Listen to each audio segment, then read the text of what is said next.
શું તમને બેસીને ઉઠતા ઘૂંટણમાંથી દુખાવો થાય છે? ઘૂંટણમાંથી કટકટ અવાજ આવે છે? તો સિમ્પલ, એકદમ સરળ 3 કસરત 1 મિનિટ માટે 1 મહિના માટે રોજ કરો. પહેલી કસરત છે, પગ થોડા પાછળ બેસો, ઘૂંટણને અહીંયાથી પકડી લો, પગને ઉપર કરો, પંજો પોતાની તરફ, પોતાનાથી દૂર, પોતાની તરફ, પોતાનાથી દૂર. 1 મિનિટ માટે રોજ આ કસરત કરો.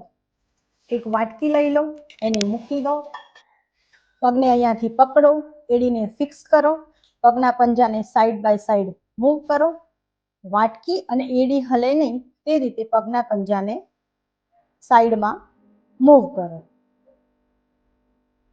આ કસરત પણ 1 મિનિટ માટે 1 મહિના સુધી કરવાની છે.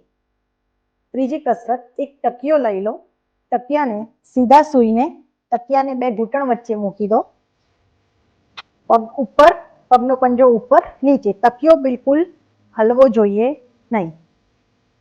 પંજો પોતાની તરફ નીચે, પોતાની તરફ નીચે.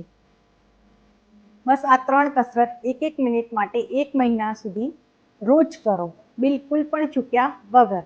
અને પછી જુઓ, ઘૂંટણની મજબૂતી પણ વધી જશે અને ઘૂંટણની અવાજ પણ આવતો બંધ થઈ જશે. જો આવી તકલીફ તમને કે તમારા આસપાસના કોઈ વ્યક્તિને થતી હોય તો તમે એમ્સ હોસ્પિટલ મોડાસા ખાતે સંપર્ક કરી શકો છો.